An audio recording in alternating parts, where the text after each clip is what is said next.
everybody. Sorry for those of you who may not have had sound. Please let us know if you can hear us in the comments. Sorry about that, little technical difficulties. Thanks for sticking around. Just to go back over, in case you missed it in the beginning, we do have some amazing artwork of actually one of our animal friends that we might meet a little later again. So we have from Magda, age 5, Mr. Pokey the Porcupine. And we also have from Daniel, age 7, a wonderful representation of Sydney, our blue-tongued skink. So we are going to go ahead and take you behind the scenes here at the zoo. So here we go, guys. Hi everybody, I'm Ian, the commissary keeper here at Elmwood Park Zoo, and I'm joined by Dr. Michelle Goodman, our veterinarian. Today we're going to be doing a special behind the scenes on where all the food comes from that goes out to all our animals here. Before we go in, we're going to mask up and glove up just as an extra precaution. We are handling food that's going to be distributed to our animals, so we want to make sure that we're not transferring anything such as COVID-19. So we're masked up and gloved up, and now we're ready. Follow me. So here we are in the commissary where the magic happens. The first thing you're going to see is 2 big carts full of fruits and vegetables. And a lot of this fruit and vegetables were donated from local restaurants. Due to the shutdown, they were caught with extra inventory that they were nice enough to open the doors and give to us. And then a lot of this fruit and veggies comes from DeKalb Produce on 202. They are still in business, and if you're looking for fruits and veggies, pop in and see them. Yeah, look, nice oranges and mangoes and broccoli. And then if you do a quick look around, you'll see we posted some pictures of a lot of our animals eating some of the fun fruits and veggies, including some special enrichment designs, which I'm going to go over with you later. You'll notice we do have some browse, some honeysuckle bush. That is collected from around the grounds here, and we picked it today and we'll be distributing it today to some animals. You can see some cute socky monkey pictures and porcupine. Our diet docents make some fun stuff like this. And a quick hello to all of our diet docents. They are normally the volunteers that would be in here preparing the diets for all the animals. Unfortunately, they're not able to come in because of the shutdown right now. So some roles have been switched around. Normally I wouldn't be making diets, and now I am. And I am enjoying it. Yeah, there's some fun stuff. This is for Rocky's birthday. Rocky, our North American river otter. So you can see I made candles out of carrots and put little meatballs on the end so that they looked like candles. He really loved it. If you look around behind me, you'll see diet boards. All of our diets are registered in a computer system, but for quick reference while we're in here making the diets, we can look up and see what everybody gets. We follow these to a T. We want to make sure that we know exactly what the animals are eating and what the animals are leaving behind. It's really important that the vet staff, the keeper staff, and the people who make the diets all work together, so that if an animal leaves a certain amount of grammage behind, we can document that and know, like, hey, this animal's not eating, let's find out why. So really important that we get the exact weights. If you look on the table here, we have some Saki monkey fruits. So everything you're looking at is something that the Saki monkeys can have. We have dragon fruit, kiwi, pear, strawberries, blueberries, peach, cantaloupe, banana, mango, and grape. If you comment your favorite item out of these, later when I'm making the Saki monkey diet, we'll look for whatever stands out as the most voted for. We'll make sure the Saki monkeys get lots of whatever you're picking. I'm thinking the dragon fruit might be a winner, but that's just me. That'd be my vote if I was watching Facebook Live right now. So let me give you a tour of the commissary. Other than the diet prep area, we have a refrigerator and freezer space. So this is the fridge. Normally those produce carts would be kept on the right side, along with all of our extra cases of lettuce. We go through a lot of lettuce here, and we also got a lot donated. On the left we keep all our meats. We haven't prepared the meat diets yet today. We're getting ready to do that as soon as we're done filming. It's important that we always prepare the herbivore diets separate from the carnivore diets. So we don't want to mix and cross-contaminate. We don't want blood coming out of the meat diets and getting into Pokey's diet, because Pokey the porcupine doesn't want to eat blood, as far as I know. Alright, so further in, and I'll try to yell because now we have some fans, we have our walk-in freezer. Back in the freezer, you'll find frozen fish, frozen meat, frozen rodents, and then some fun enrichment items that I'll bring out later to show you guys.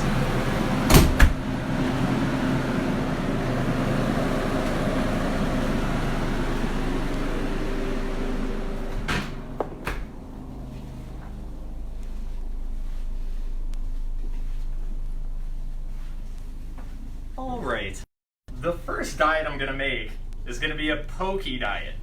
So I'm going to look at education animals, and you'll notice a lot of the animals that we've already met through the online zoo. I'm going to look for Pokey the porcupine. It says every day he gets 200 grams of Missouri rodent, 50, which is a little block I'll show you guys later, a grain item, 50 grams of apple, and 60 grams of sweet potato. So let's go to the cutting board and make it. Alright, I'm going to turn on my scale, and again, it's really important that you have the exact grammage so that we can all communicate with each other on how much the animal's eating.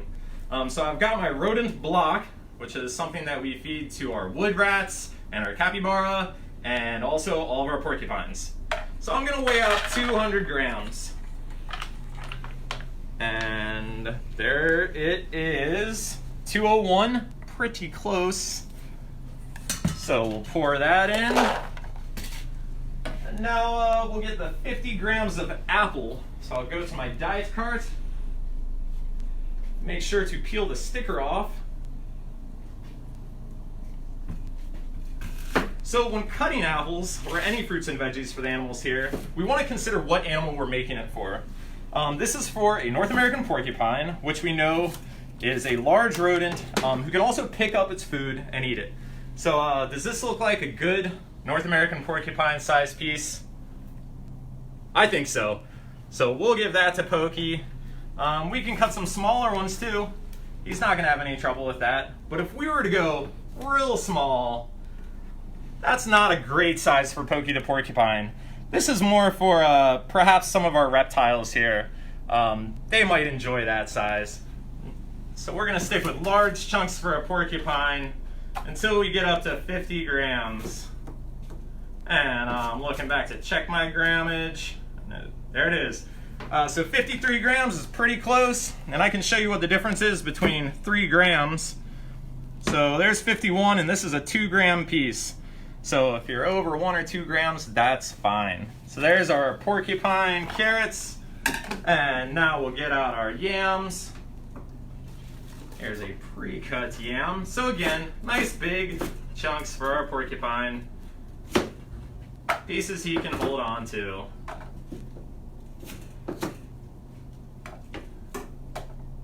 Alright, 60 grams of yams for the porcupine. And now that diet is ready to be delivered to a Mr. Pokey. And we'll maybe, I think it was a surprise, but Marissa might have spoiled it, we might be seeing Pokey pretty soon, so stick around. I'm going to let Dr. Goodman come on and talk about some of our supplements right now. Thank you, Ian. So I'm the veterinarian here at the zoo, and I also oversee our animal nutrition program. One of the things that we are fortunate to be able to do for our animals is to provide them with really high quality diets. As Ian already mentioned, everything is written up on all of our diet boards, and then we're fortunate enough to be able to use a number of nutritional supplements. Some of you guys may put supplements into your own diets or into your pets' diets. Things such as omega-3 fatty acids. We use a number of joint supplements here, and things like flaxseed. And what's really nice about a lot of these products is that we're able to get them either at a significantly reduced cost or donated. So we really want to thank Veterinarian Recommended Solutions. Since our closure, they have donated all of this product that you see here and more. And these are products that we use in primarily our carnivore diets. So our jaguars get an omega-3 supplement. Some of our other cats are on a probiotic. And some of our older animals, like Rocky, the river otter, is on a special joint supplement called Osteo to help prevent arthritis. And then additionally, I really want to thank Royal Canin.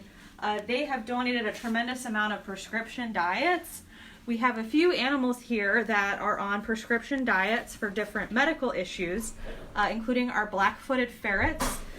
They enjoy a renal diet, which has lower protein in it and tends to be better for their kidneys, as well as Moose, our bobcat. He just loves to eat his urinary diet because he has crystals in his urinary tract. So we really appreciate everybody that's been donating products to us to help ensure that our animals receive really high quality nutrition and that we're able to use high quality supplements to help balance out their diets. Ian forgot to mention one of the best parts of the commissary on the tour, which is our insects. So we have 2 different sizes of mealworms here for you guys, and you can see that they get a good diet themselves. So these are our small mealworms. These are worms that we might feed out to our wood rats or to our golden lion tamarins. And then we also have some large mealworms. You can see that they are much bigger, that we feed to some of our saki monkeys and our burrowing owls. So I'm going to turn it back to Ian, who's going to talk to you guys about some of the other products that we feed to our animals. Thanks, Michelle. That was great. And not only do we have mealworms and fruits and veggies, but we go through a lot of different types of food. And it's my job as commissary keeper to make sure that our inventory stays good. So the first thing we have is produce. We also have meats, and those meats include chicken, beef, venison. We also have fish, and those fish include, if you walk over here, I've pulled some out. These are meat items. So in here we have a rainbow trout and a capelin. We have quail and rats. So I hope there was a warning about the rats. If not, there's your warning. We do carry a lot of frozen rats and mice. Some of the animals we have here that are carnivorous, they need these to survive. They can't survive off fruits and veggies. So like our jaguars and our cougars, they are gonna love these big rats. So we get them in frozen. They are raised well, fed well, and then they're humanely euthanized. They're shipped to us frozen, we thaw them out, and then we feed them out to our animals. So whenever I used to give tours to kids, they really loved that part, and I hope you guys do too. And then we do have some fun frozen enrichment items that I just pulled out of the freezer, including corn, which has been frozen in the little heart shapes.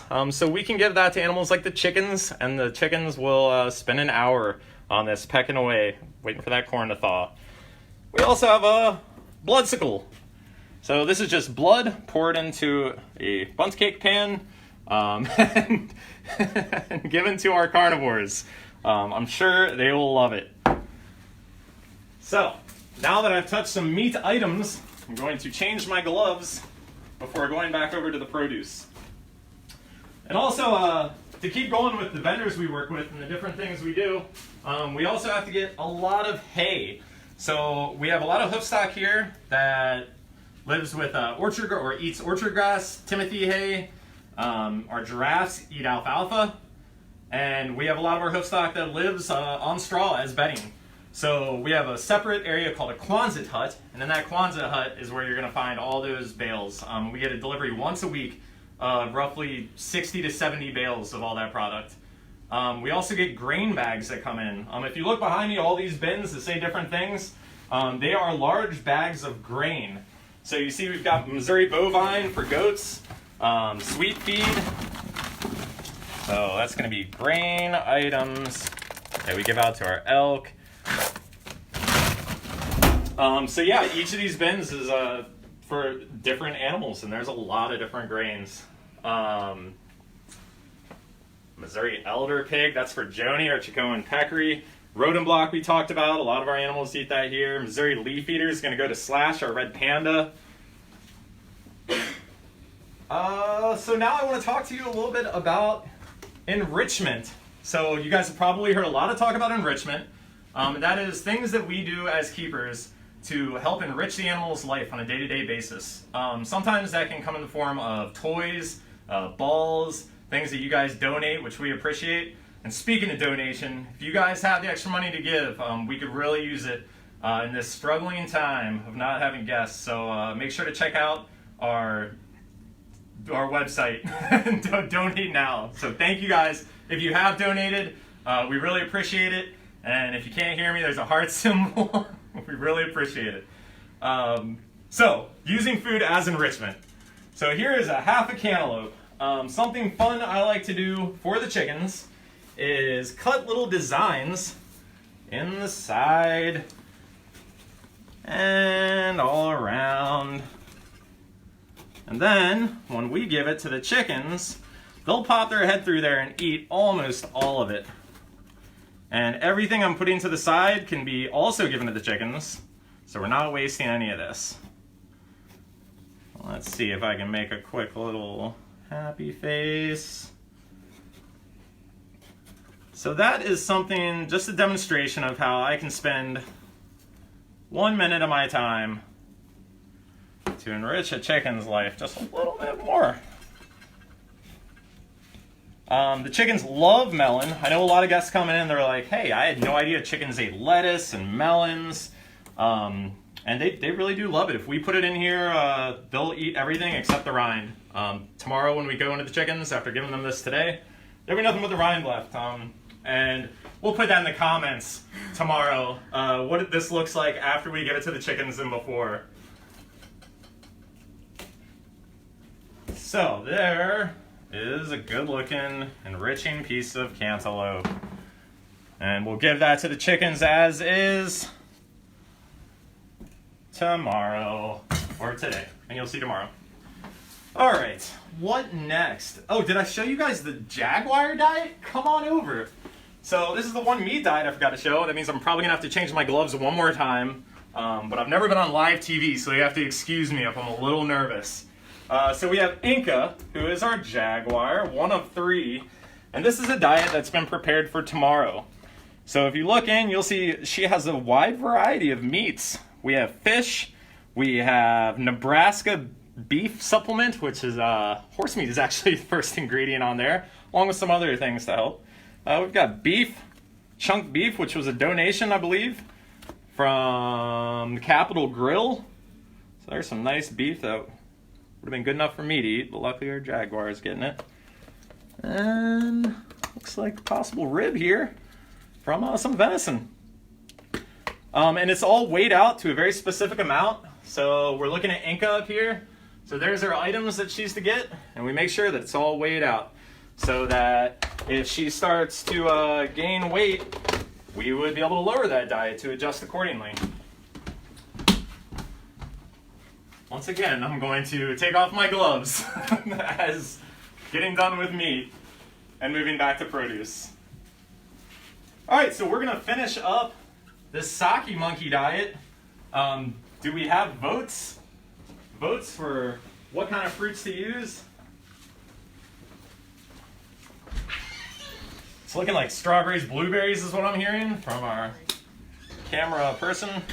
Strawberries. Strawberries is a fan favorite. You guys didn't vote dragon fruit? I'm kind of disappointed, but guess what? I'm the chef, so I'm still gonna use some dragon fruit. All right, so they want strawberries. So we're gonna turn on our scale. Look at the Saki monkeys, which says they get 130 grams of fruit. So I'm gonna make sure they get strawberries, since you guys voted for it. And going back to how size of fruits and veggies is important, we're gonna look at these pieces and think about a Saki monkey and how big they are. So here's a picture of a Saki monkey with a little piece of Brussels sprout in her hand. So we want to kind of match that size. It's okay and it's enriching to do bigger pieces some days. We don't want to do that every day. It'd be like you going to get some chicken, and instead of them giving you a chicken leg, they give you a whole chicken. They make you tear it apart. Like, you're gonna do it, but you're gonna wish you just had the leg. Back to the fruits. We're gonna make sure they get a lot of strawberries since you guys voted on that. 130 grams worth in Saki monkey sizes. Looking good. And now I'm going to cut the dragon fruit, which if you've never seen a dragon fruit before, I hope you're pleasantly surprised. Look at that. Beautiful. All right, squeeze that out. Make sure they get a couple pieces. So again, we're looking for a target weight of 130 grams of fruit. We've made sure it's strawberry heavy. We've got a lot of dragon fruit. And now I'll just go through and pick some of the other items and make sure they get a nice variety. So, got some peach, and I'm gonna do, let's see, a couple blueberries. Oh, we're at 130. Take that blueberry out. So there's our fruit portion of the Saki monkey diet. So we'll go ahead and put that in. And now, just like chefs on TV, I'm living the dream. I've already weighed out the other fruits and veggies that the Saki monkeys get. So you can see they're gonna get 270 grams of broccoli, red pepper, some celery. Again, I try to do some fun shapes here and there, so instead of bite size, now they've got little celery baseball bats they can swing around. Dump that in. Now we've got 320 grams of some carrot and yellow squash and yams. You can see I did a quick little slice through the middle of this squash here. So whoever the keeper is feeding the sake monkeys, when they're in there distributing the food, they can maybe hang it on a branch and make it challenging for them to get. And keepers do a great job of not just presenting them with a bowl, but making every day a little bit different for them to forage for food. I know some of your teachers here at the Zoo School Live have been talking about foraging, so it's something we do try to mimic here, even though they're not in the wild. So let's dump that in.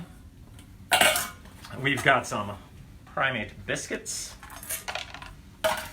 some red leaf lettuce. So it's already been weighed out. I'm just gonna tear it, put it in smaller pieces. Egg, because sake monkeys are omnivorous. So throw some egg in there. And then something called Supreme Primate, which is a canned good, which again has a lot of supplements and things that they wouldn't necessarily get in captivity. They have put in this to round out their diet. All right, and that is a sake monkey diet ready to go for tomorrow. And I'm putting the lid on. You can see it says Sake M on there, so there's no confusion. All right, so now I think we're gonna go out and see our friend Pokey. Just want to say again to our amazing diet docents, we miss you guys. We can't wait for you to come back so that you're preparing this food. We know that you have as much fun as we have doing it. We really appreciate you. Stay safe and healthy, and again, we can't wait to see you guys. Let's go see a Pokey.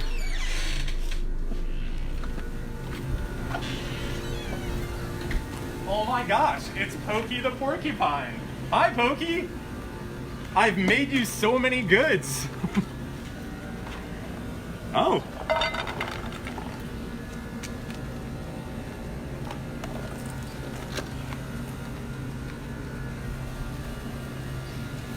Do you like that freshly cut apple, Pokey? He's very good at eating his fruits and vegetables. So while Pokey's eating on these freshly prepared fruits and vegetables, if you guys have any questions for me about diets or maybe things that we carry here, food related, feel free to ask in the comments right now. Oh, let's see. We already have some questions. Hunter says, why do you need so much food for the animals? Hunter, great question. We have a lot of animals here, and we never want to run out of food for the animals. If we had a jaguar who didn't have any food, that wouldn't be a jaguar I wanted to deal with. So we make sure that they have all the food. Christopher, what is your favorite animal? What a great question. My favorite animal is the great blue heron. We don't have any great blue herons here at the zoo except for in the creek next to the zoo. They fly up and down the creek. I really love them. I think they're a beautiful bird. They have a huge wingspan, and being a tall person, I like tall birds. Let's see. Gretchen, what is Pokey's favorite food? Boy, that's a question I might want to ask the educators who work with Pokey every day. So Marissa, do you know what Pokey's favorite food is? So Pokey is eating some of his favorite foods right now. So he really loves to eat sweet potato or yams, and apples are one of his all-time favorites also. Well, he gets a lot of sweet potato and apples, so I'm pretty happy those are his favorite foods. So that brings me to another point though. A lot of things that you see we have on the diet board, such as Pokey's diet of sweet potato and yams, it's because we've tried a lot of fruits and vegetables for these guys, and we want to see what they eat the most of and what they like. If we had green beans and broccoli on there and Pokey never ate the green beans and broccoli, then that'd be a waste. So we make sure that we're feeding stuff that he enjoys. Let's see. We have, forgive me if I mispronounce this, Marabella and Miles want to help feed the animals and will send some of their money. Oh, well, thanks for sending your money, Marabella and Miles. That's definitely helping to feed the animals. We appreciate it. And we appreciate you guys watching too. Let's see, Riley. Would the chickens be able to get through the cantaloupe rind if you didn't cut the holes? Man, that's a great question. No, they would not get through the cantaloupe rind if I didn't cut the holes. So normally, I'll give them that cantaloupe as you saw with the holes cut in, and then the next day when I go in to clean, I'll flip the cantaloupe over and let them eat everything that they couldn't reach.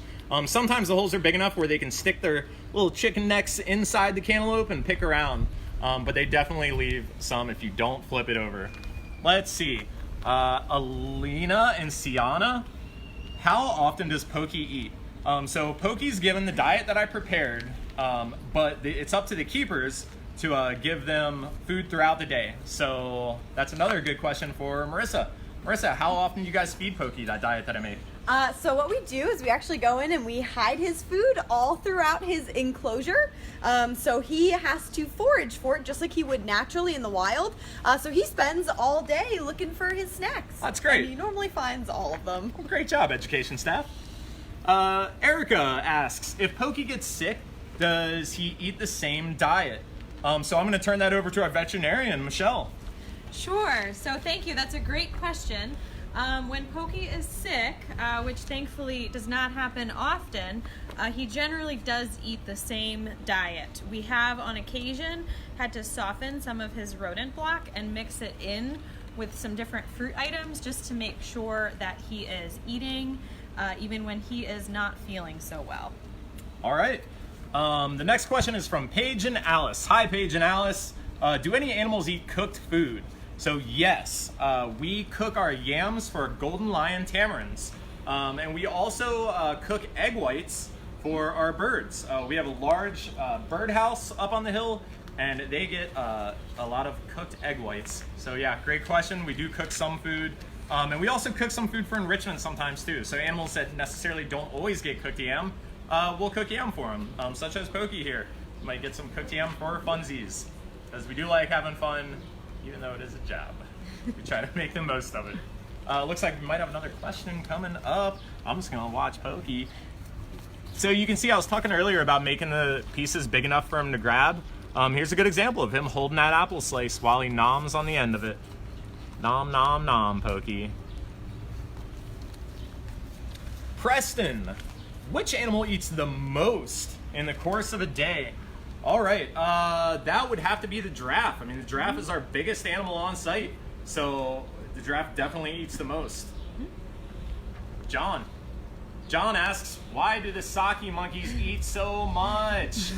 So we do have more Saki monkeys popping up here, it seems like every year. When I first started, there were 2 Saki monkeys. That was 2 years ago. And then they had Clementine, and just recently had another baby. So we now have a family of 4 Saki monkeys. So that diet that you saw me make was to supplement the 3 adult Saki monkeys, and pretty soon it's going to be increased as the baby starts going to hard foods. Happy birthday, Darius! I hope you're Darius Rucker of Hootie and the Blowfish fame, but if not, happy birthday, Darius. Let's see, Noria? Nona? Nona. Do you have birthday parties with birthday cakes? You asking me personally or for the animals? Maybe for the animals. Yeah, I don't have birthday parties with birthday cakes. It's been a while. But the animals definitely, we celebrate their birthday here. So great question. Some of the pictures that I showed you guys earlier were my interpretation of a birthday cake, such as the meat pie that I made Rocky with the little candles. And then we had Joni Cohen-Peckery had her 19th birthday this week. So we made her, and I'll put in air quotes, a cake. And I basically just spelled out her name in cantaloupe and put a bunch of fun fruits that I knew she would enjoy. Okay, so last question. I've had a lot of fun. This is my first time on TV. And I gotta be honest, I was real nervous, but you guys have made it pretty okay. And I hope to see you again at the commissary here. So Victoria, do all of the animals get fed at the same time? No. We do have a lot of animals here and a limited staff. So for them all to get fed at the same time, that would mean like there was one person for every animal. Normally we have one keeper who takes care of a certain area of the zoo. So that keeper will go through in the morning and just feed animal by animal by animal by animal until they're all fed. And then we'll perform husbandry, which means cleaning up after the animal. Then we'll take care of ourselves, go to lunch, and then in the PM, we will give the animal more food. So they definitely get fed throughout the day. Certain animals only get fed once a day, such as our snakes. So the snakes will have one rat, and they'll get that rat, and then that'll be it for the snake. So yeah, great question, but definitely a big variety of who gets fed, what time, and how much. So we wrapping up then? Hey, thanks again. Keep watching Zoo School Live. This Elmwood Park Zoo Education Department, you guys are doing great. Elmwood Park Zoo, we're hanging in there. Thanks to our director, Al, doing great things. Dr. Goodman, if you want to take it over, I'm just going to keep thanking people for another 10 minutes. No, thank you guys so much for tuning in, and we appreciate all of your support during our closure. And if you can, make a donation to our emergency fund. That would be really greatly appreciated to help make sure that we can continue to take excellent care of all of our animals. Thank you guys. Bye. Bye.